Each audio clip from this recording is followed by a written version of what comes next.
안녕하세요. 형 법 좀 알려줘의 법무법인 안팎 박민규 변호사입니다. 다들 잘 지내셨죠? 오늘은 무죄와 무혐의에 대해서 영상을 만들어 볼까 해요. 무죄와 무혐의 어떤 내용인지 일단 그 개념 정의를 해드릴 거고요. 두 번째로 중요하게 말씀드리고 싶은 거는 이렇게 말한다고 해서 무죄나 무혐의 나오는 거 아니다라는 말을 꼭 해드리고 싶어요. 제가 영상을 통해서 이렇게 말하면 무죄 받을 수 있어요 라고 말하는 거는 사실상 불가능에 가깝습니다. 사건마다 다 변론 포인트들이 다르기 때문에 그렇게 말하는 거는 제가 거의 사기를 치는 거나 마찬가지인데, 반면 이렇게 말한다고 해서 무죄나 무혐의 받을 수 있는 거는 진짜 아니에요 라는 말은 확실히 할 수 있을 것 같아요. 오늘은 그러한 내용을 담아서 영상을 만들어 보겠습니다. 관심 있으면 끝까지 지켜봐 주세요.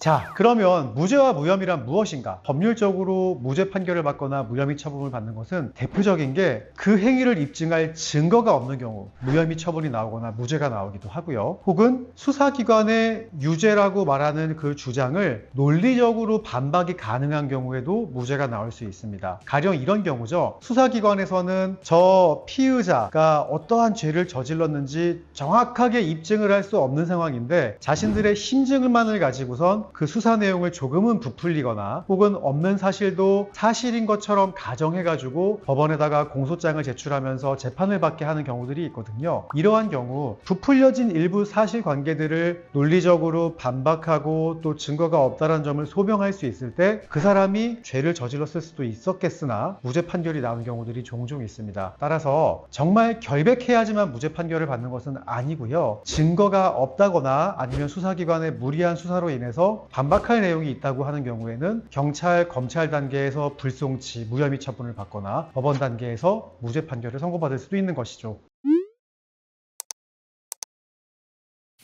무죄, 무혐의를 주장할 때 이렇게 말하면 안 된다. 첫 번째, 수사기관에 가서 나 이런 사람인데 내가 이렇게 살아왔는데 라고 사건과 관계없는 본인에 대한 어필을 하지 말자입니다. 평소의 인품이나 평소에 내 행실이 어땠는지는 이 범죄와는 사실 크게 상관이 없습니다. 가령 연쇄살인마인 강호순도 굉장히 훈훈한 외모를 가지고 주위 사람들로부터 높은 평판을 받던 그 동네의 젊은이였는데 사실 그 속내는 추악한 연쇄살인마의 모습이 숨어 있었죠. 그렇기 때문에 수사기관에 가서 내가 무슨 대학교를 나왔는데 우리 아버지가 어디서 한 자리 하시는데 이런 얘기들을 하면 수사기관은 절대 귀 기울여 들여주지 않을 겁니다. 내가 어떤 사회적 지위를 가지고 있고 어떤 교육을 받아왔고 어떤 상을 받았었고 하는 것들은 그 범죄와는 사실이 없는 내용이기 때문에 사건 그 자체에 대해서만 변론을 해야 됩니다. 두 번째, 성범죄의 경우 특히 많이 일어나는 변론 방식인데 나랑 얘랑 원래 사귀던 사이였다니까요. 그 친구도 분명히 성관계를 가질 때 신음소리도 크게 내고 무엇보다 아무런 저항을 하지 않았어요 라고 하면서 피해자의 행위에 대해서 본인의 방어 전략을 찾으려고 하는 모습도 좋은 전략은 아닙니다. 제가 수많은 성범죄 사건을 다루면서 피해자분들도 많이 만나고 또 피의자분들도 많이 만났는데 피해자분들의 얘기를 들을 때 상당히 많은 수의 케이스에서 상대방이 자신에게 강간 범행을 저지를 때 몸이 얼어붙어 버려서 저항할 수 없었다. 너무나 무서워서 싫다는 말 한마디도 할 수 없었다 라고 말씀하시는 분들이 계세요. 그래서 그러한 극도의 공포 상태에서 그 상황을 안전하게 모면하고자 하는 마음으로 남성이 원하는 모습을 가짜로 연기하기도 하는 것이고 또한 적극적인 방어를 하지 못하는 경우도 있는 것인데 단순히 그러한 점만 가지고 수사기관에 가서 저 사람도 즐겼습니다. 저항하지 않았습니다. 강간당하던 피해자라면 자신이 옷을 다 벗고 있는 상황이어도 맨발로 도망쳐야 되는 거 아닙니까? 이런 식의 주장을 하는 건데 본인이 이 범행에 있어서 반성하지 않은 듯한 모습만 보여줄 뿐이지 본인에 대한 적절한 변론 방향은 될 수 없으니 피해자를 비난한다거나 피해자의 그때 당시의 모습을 자신의 마음대로 왜곡해서 해석해가지고 수사기관에 전달하는 행위는 꼭 삼가야 합니다.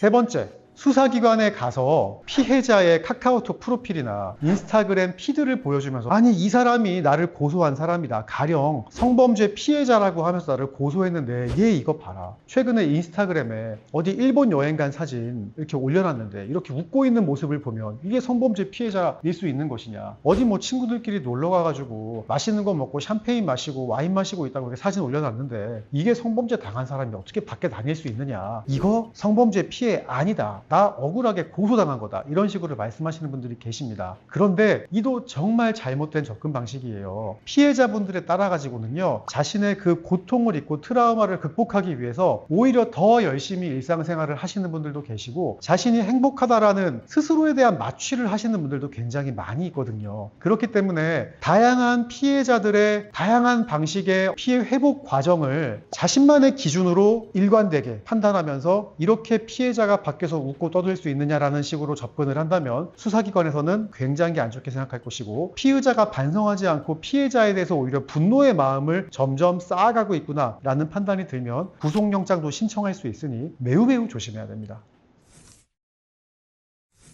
하지 말아야 될 말 네 번째. 이 사건이 일어난 지 한참이 지났는데 피해자가 이제 와서 고소했습니다. 정말 피해를 당한 피해자였다면 그때 바로 고소하지, 이제 와서 고소할 이유가 뭐가 있겠습니까? 라는 식으로 수사기관에 오히려 화를 내는 사람이 있어요. 이도 정말 잘못된 접근 방식입니다. 법에는 각 죄마다 공소시효라는 것이 정해져 있어요. 공소시효 안에는 그 누구라도 자신이 겪었던 범죄 피해 사실에 대해서 고소나 혹은 제3자가 입은 피해 사실에 대해서 고발을 할 수 있는 것이기 때문에 공소시효 이내에 이루어진 범죄라고 한다면 고소 시점이 언제든 큰 상관은 없습니다. 아울러 피해를 입은 피해자분들의 경우에는 집 안에서도 방문 열기도 힘들어서 이불 안에 꽁꽁 갇혀가지고 외부와의 연락을 차단한 채 사는 분들도 많이 계십니다. 그러한 분들이 용기 내가지고 긴 시간 후에 수사기관을 찾는 경우들도 많이 있거든요. 그렇기 때문에 피해자의 고소가 늦었다라는 사정은 본인의 무죄나 무혐의를 밝힐 수 있는 그 어떠한 주장거리도 될 수 없습니다.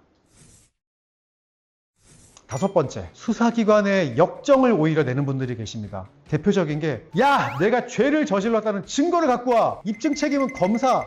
당신한테 있다며. 당신이 이 증거를 갖고 와야지. 왜 억울한 사람 앉혀놓고 조사하고 있어? 몇 번째야 이게 지금 일도 못하고 나 돈 벌어야 되는데. 이런 분들이 계세요. 이러면 수사기관에서 아이고 죄송합니다 그러실 줄 알죠? 그렇지 않아요. 본인이 조사를 받기 전에는 이미 피해자에 대한 긴 시간 동안 조사가 이루어졌고 수사기관 나름대로 증거를 수집한 이후에 피의자 조사를 하는 것이거든요. 그렇기 때문에 피의자 조사를 받기 전에 수사기관이 어떠한 증거를 확보했는지 정확히 알지도 못한 채 오히려 자기가 무고하다라는 점을 입증하기 위해서 목소리를 높이는 행위는 수사기관에 안 좋은 인상을 줄 수 있고 향후 이루어질 수사 절차에서도 본인이 더 불리한 포지션으로 나아갈 수 있는 괜한 단초가 될 수 있기 때문에 수사기관에 화를 낸다거나 내가 잘못한 게 뭔지 증거를 갖고 오라고 말하는 행위는 정말 삼가야 합니다. 그리고 수사기관이 증거를 가지고 있다고 해도 우리한테 보여줄 의무가 전혀 없어요. 전혀 없고 보여주지도 않습니다. 그렇기 때문에 증거 보여달라는 그런 얘기는 여러모로 타당하지 않아요.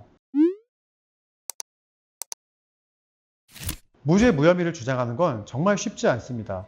이 말이 너무나 꼭 하고 싶은데, 이 사건에 있어가지고 굉장히 중요한 일일 것 같은데 라는 판단이 들어서 수사기관에 그런 얘기를 하시는 분들도 계실 거예요. 자신이 무죄, 자신이 무혐의라고 주장하는 경우에 수사기관과 직접 얘기를 하게 되면 아무래도 감정이 들어갈 수밖에 없기 때문에 해서는 안 될 말도 하게 되는 것으로 전 생각이 드는데, 그렇기 때문에 형사사건에 연루가 되면 자신의 상황을 객관적이고 비교적 공정한 시각에서 바라볼 수 있는 제3자, 즉 변호인을 대동해가지고 수사기관에 자신의 입장을 전달하는 것이 방어를 하기 위한 최선의 전략입니다. 부디 감정에 휩쓸려서 해서는 안 될 말까지 해가면서 수사를 더 꼬지 마시고요. 변호사를 선임하셔서 자신의 입장을 최대한 객관적으로 정리해서 전달을 해야 무죄나 무혐의를 받을 수 있으니, 이 영상을 보시고 향후에라도 법률적 분쟁에 휘말리게 되는 경우에는 저희한테 연락을 주십시오. 형, 법 좀 알려줘. 오늘은 무죄 무혐의 주장할 때 이런 말 하지 말아라 라는 내용으로 영상을 만들어 보았는데요. 좋아요, 구독 눌러주시고 다음에 더 좋은 영상으로 찾아뵙겠습니다.